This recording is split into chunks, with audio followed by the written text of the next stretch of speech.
आज कोल मिनिस्ट्री के mining ministry के कंसल्टेटिव कमेटी मीटिंग्स कल रात से शुरू हुआ है। आज सुबह से इस कंसल्टेटिव कमेटी का अलग अलग विषय पर चर्चा किए। प्रमुख रूप से जो माइन क्लोजर एक्टिविटी है इसके ऊपर चर्चा किया है, क्योंकि भारत में आजाद से लेकर आज तक कोल माइनिंग होता है, मगर कोल पूरा लेने के बाद जो भी कोल ब्लॉक्स होता है, कोल माइनिंग एरिया है, उसको पूरा क्लोज नहीं करते हैं, ऐसी छोड़ दिया गया। आदरणीय प्रधानमंत्री नरेंद्र मोदी जी रिसेंटली आदेश दिया गया, जितने भी कोल माइन से पूरा डीकोल होने के बाद, कोल लेने के बाद उस माइन को साइंटिफिक तरीके से उस माइन्स को क्लोज करना चाहिए। इसके लिए भी जितने भी पैसे खर्च करना चाहिए। उसके द्वारा जो लैंड है, लैंड भविष्य में उपयोग हो सकता है, एक्सीडेंट कम हो सकता है, एनवायरमेंट ग्रीनरी बढ़ाना चाहिए, एनवायरमेंट को, पर्यावरण को बचाना चाहिए।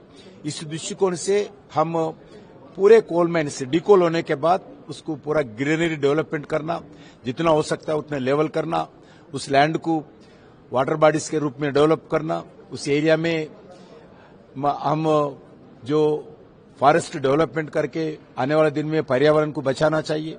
उसके द्वारा फ्रूट्स ट्री प्लांटेशन भी करना चाहिए और मेडिसिन ट्री प्लांटेशन भी करना चाहिए। उसके द्वारा आने वाले पीढ़ी को उपयोग होना चाहिए।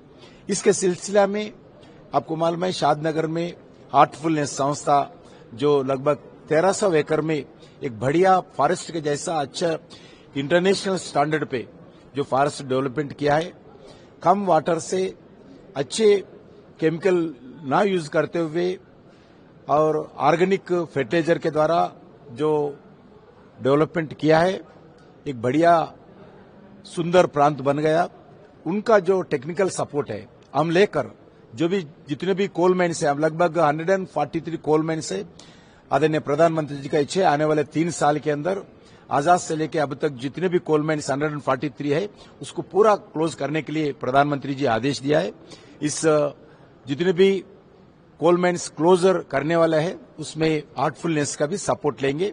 आज इसके सिलसिला में कोल इंडिया के साथ और सिंगरेनी कोल माइन्स कंपनी के साथ आज हार्टफुलनेस का MOU हुआ है। सर, ये क्रिटिकल इंडिया को कौन से स्तर पर आप देखते हैं? अभी भारत सरकार ने अभी क्रिटिकल मिनरल्स के दृष्टिकोण से एक क्रिटिकल मिनरल मिशन के स्थापना किया है। इसके लिए लगभग 32,000 करोड़ खर्च करके आने वाले दिन में इसमें एक्सप्लोरेशन हो, माइनिंग हो, प्राइवेट एक्सप्लोरेशन कंपनी को सपोर्ट करना हो, ऐसे आने वाले दिन में इस मिशन के द्वारा भारत में काम करने वाला है। क्योंकि भारत में जो क्रिटिकल मिनरल्स है कम है, पहले से ही ध्यान नहीं दिया है, नंबर 1, और क्रिटिकल मिनरल्स का अवेलेबिलिटी भी बहुत कम है। प्रधानमंत्री जी का भी इस विषय पर ज्यादा ध्यान है। दुनिया भर में जो भी देश जाते हैं प्रधानमंत्री जी उस देशों से के साथ MOU कर रहे। जितने भी भारत में छोटे छोटे ब्लॉक्स है क्रिटिकल मिनरल्स का, उसका एक्सप्लोरेशन बढ़ाने के लिए भी अभी 32,000 करोड़ भी सैंक्शन किया है। आने वाले दिन में मिशन मोड पर क्रिटिकल मिनरल में भारत सरकार माइनिंग मिनिस्ट्री काम करेंगे। प्राइवेट कंपनीज और PSUs किस तरह? बिल्कुल प्राइवेट कंपनीज को प्रोत्साहित कर रहे, एक्सप्लोरेशन में प्रोत्साहन करने वाला है, माइनिंग में भी प्रोत्साहन करने वाला है। हर सेक्टर में ट्रांसपेरेंसी के साथ एक्शन के द्वारा प्राइवेट सेक्टर को एनकरेजमेंट करें। नॉट ओनली इन इंडिया, विदेशों में भी जाने के लिए सभी कंपनीज को हम एनकरेज करें। आप विदेश में जाइए, उधर माइनिंग करिए, भारत को उस मिनरल्स को लाइए, ऐसा हम भारत सरकार के द्वारा उनके एनकरेजमेंट कर रहे, प्रोत्साहित कर रहे।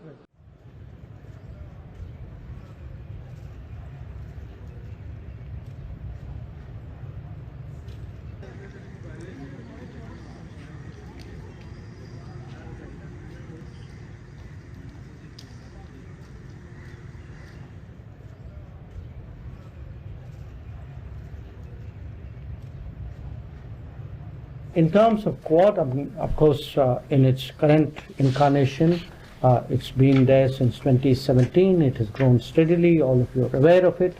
But I just want to flag some recent developments because people often ask, saying, okay, how is it deepening? How is it progressing? So let me highlight some of them. One, we launched the Quad Critical Minerals Initiative. and this would be focused particularly on the mineral recovery, which is very important for all of us. Second, there's the Quad Indo-Pacific Logistics Network that was launched earlier in the year, and we decided it will hold its field training exercise, first field training exercise fairly soon. It had held its tabletop exercise in May. Then there is the Quad at Sea Ship Observer Mission. This involves our Coast Guards, and that's recently launched from Palau to Guam. So we recognize that as an important step in Coast Guard cooperation. Then there is a maritime legal dialogue at the expert level, which will be held in India, right? It is virtual, sir. It's virtual, okay, in later this month. Then we took some steps to expand the Indo-Pacific Partnership on Maritime Domain Awareness through our Gurugram Fusion Center. Also Maitri workshop, which will allow us to assess capability gaps and build maritime capacity.